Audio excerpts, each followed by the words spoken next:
What's going on, everyone? Bass here. So just over a month ago, I made my first ever 53-man roster prediction for the Green Bay Packers, and that was before even mandatory minicamp and OTAs happened. And since then, a decent bit has changed, as well as my opinion on some players. So today, I'll be making my second rendition of my 53-man roster prediction for the Green Bay Packers. And I'll likely do this again after training camp and then also after preseason right before cutdowns. And if you do like this sort of thing and want more Packers news analysis and updates almost daily, consider going down and clicking that subscribe button and then leaving a like on the video to support my channel. It helps out a ton. I also recently made a Packers Discord chat, so I'll put that down in the description below, so just go down, click the link, and join. All right, so without further ado, let's get into it. So I'm going to start on offense and also at each position group.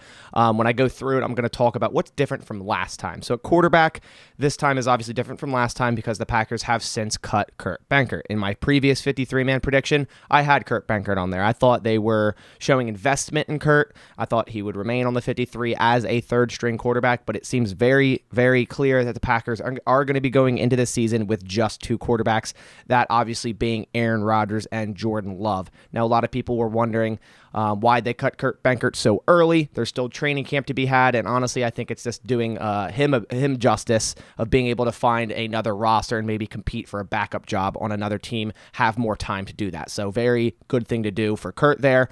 So like I said, very clear the Packers are going in with two quarterbacks, and that's going to be Aaron Rodgers and Jordan Love, no doubt. As for running back, I didn't change anything here because we still don't really know much about this fourth spot. Now, I have Aaron Jones, A.J. Dillon, Kylan Hill, just like last time, and I think that's no doubt. I think those three guys are roster locks. I don't think that will change. And then at the fourth spot, I do still have Tyler Goodson. There's only been OTAs, rookie minicamp and mandatory minicamp.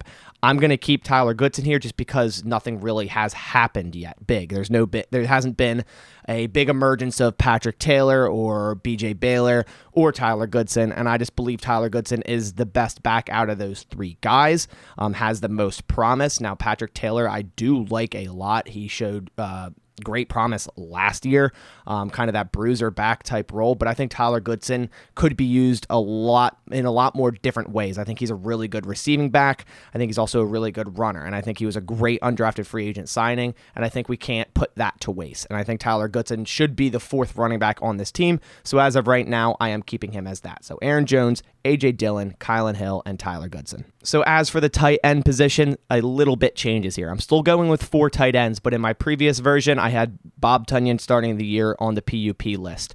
I recently put out a video yesterday pretty much stating that all signs are pointing to Bob Tonyan being ready to play week 1. He's moving around really well on that injured left knee, so all signs are pointing to that. So I don't believe he's going to start on the PUP. So that basically means, hey, they already have 4 tight ends. If Bob Tonyan's ready week 1, you probably are going to cut one, and I decided to cut Dominique Daphne just because the fact that I think there's more investment in Josiah DeGuara being that third-round selection, and they're both that H-back type of tight end, and I don't really think there's a need to have 2 of those guys. Now, obviously, injuries can happen, and the Packers could likely sign Daphne down the road again because that's happened a couple times. But as my 4 tight ends sit as of this, I have Mercedes Lewis, Robert Tonyan, Josiah DeGuara, and Tyler Davis. We have Mercedes Lewis as that inline blocker style tight end. We have Bob Tonyan, Tyler Davis as those move vertical tight ends, and Tyler Davis is a good blocker as well. And of course, Josiah DeGuara as that H-back roll tight end, who I think is in a make-or-break year, so I think the Packers are at least going to give him one more shot. I don't think they cut DeGuara this early just yet. As for wide receiver, I am keeping it the same. In a recent video, I talked about how many receivers the Packers should keep, and in my opinion, it's still at 7. We have Allen Lazard, Randall Cobb, Christian Watson, Amari Rodgers,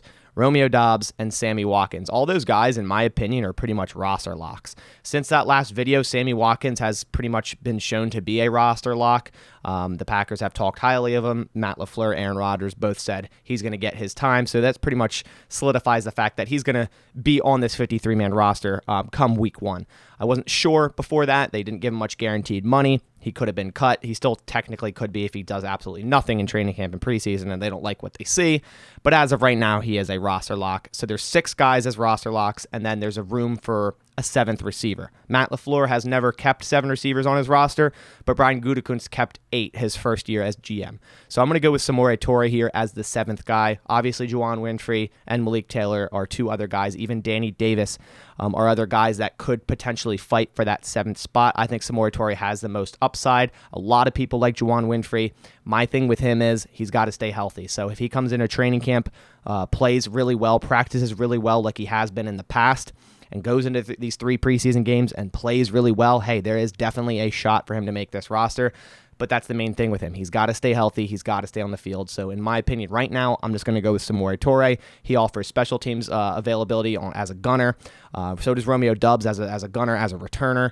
So there's just a lot of special teams players here on this receiver list, so including Amari Rodgers, and Randall Cobb at punt return even. So I'm going to go with 7 here. Allen Lazard, Randall Cobb, Christian Watson, Amari Rodgers, Romeo Doubs, Sammy Watkins, and Samori Toure. As for offensive line, I am going 9+1. That +1 being Elton Jenkins starting the year on the PUP list.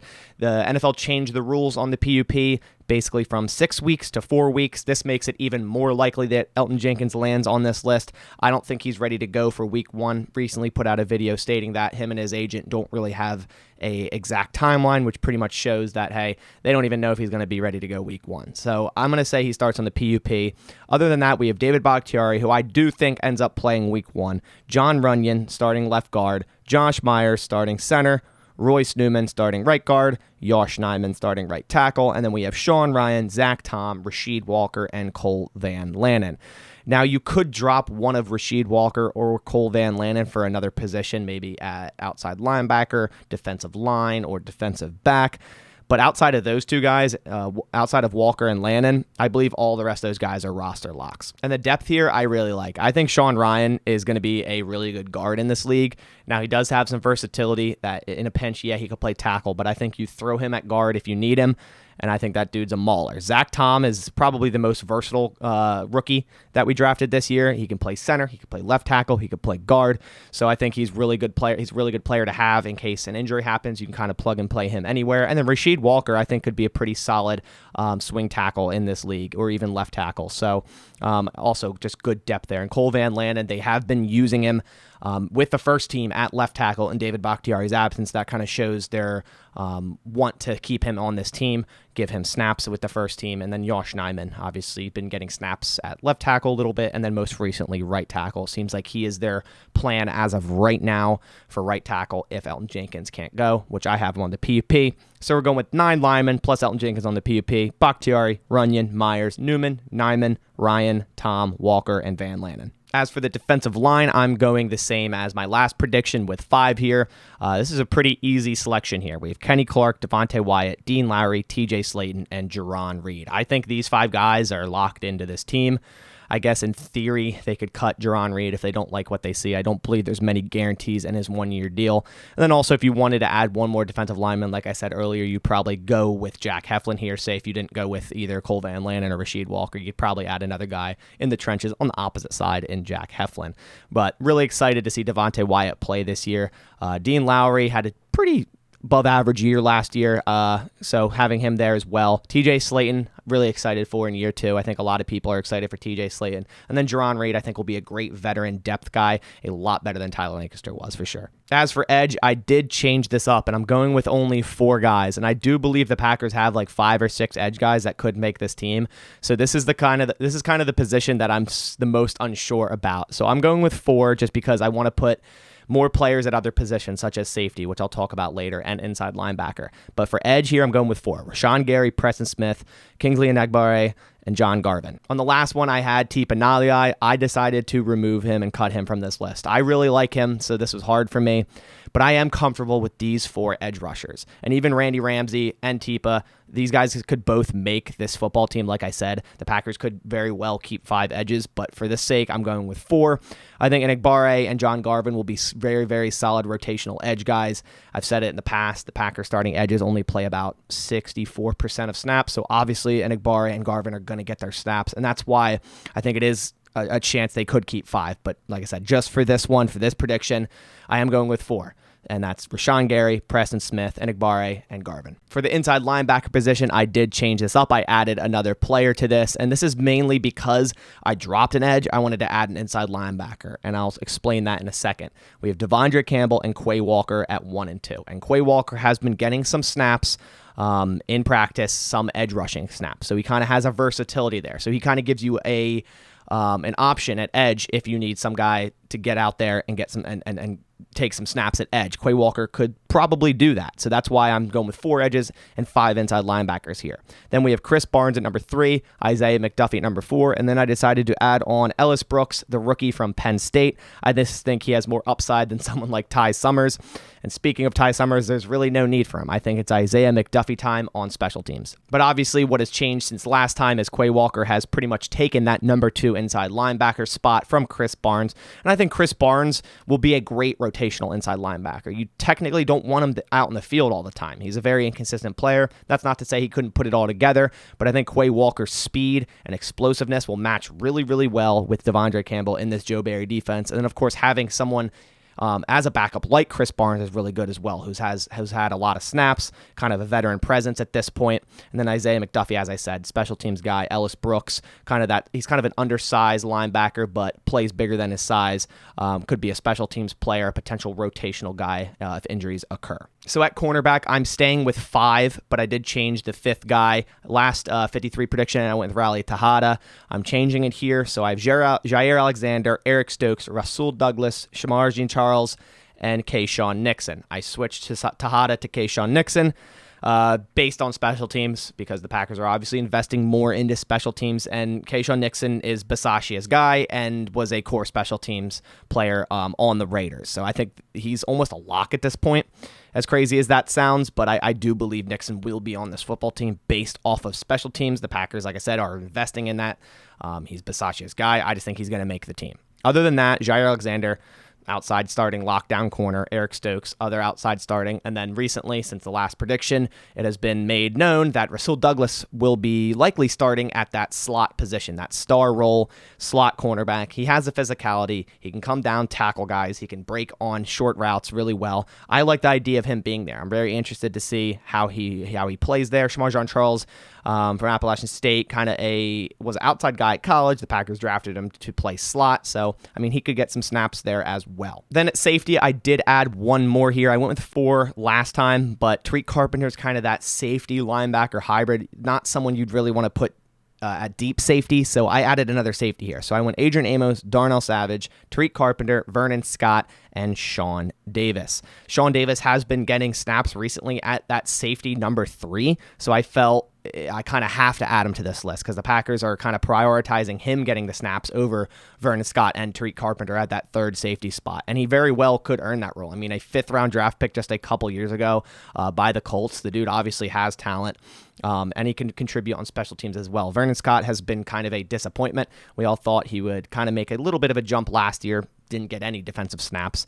So really disappointing there. Tariq Carpenter, as I said, more of that box safety type role. You really wouldn't want to put him deep, kind of that linebacker tweener type player. So I wanted to add 2 more safeties in Vernon Scott and Sean Davis that can play deep, can play in the box, that sort of thing. Then finally at special teams, this remains the same. Mason Crosby, Pat O'Donnell, and Jack Coco. As I said before, Jack Coco, I think he'll make the roster just based on the fact that he is not Steven Wirtel. And if you guys know me and you've watched my channel over the past year or so that we've had him, I'm not a fan. I think he was probably the worst long snapper in the league. Consistently skipped balls off the ground on punts, high snaps on field goals, didn't block guys, just an absolute mess. I'm honestly surprised he's still on the roster. And Jack Coco has a nice story as well, so I'm going with him as our long snapper to start the year. And then Mason Crosby, Pat O'Donnell. Pat O'Donnell and Mason Crosby have been seemingly becoming best friends. So that's a good connection to have for the guy that's going to be holding on your field goals, which I think was a part of the problem last year with Mason Crosby's misses and whatnot. So yeah, this is an easy choice for me. Mason Crosby, Pat O'Donnell, Jack Coco. All right, so that does it for my second rendition of the 53-man roster prediction for the Green Bay Packers. As I said, I'll be doing probably 2 more of these, once after training camp, once after preseason, right before cutdowns. But obviously right now, we only have what we had was OTAs and mandatory minicamp and rookie minicamp that happened. So some changes, but not a lot. I think we'll learn a lot more going through training camp and preseason, obviously, and this will look different in my next 2 renditions, so be on the lookout for those. But I want to hear your thoughts down in the comments below. Would you add someone onto this roster or remove someone off this roster that I did or didn't? Just comment that down below. But on that note, I'll catch you on the next one. As always, go Pack Go.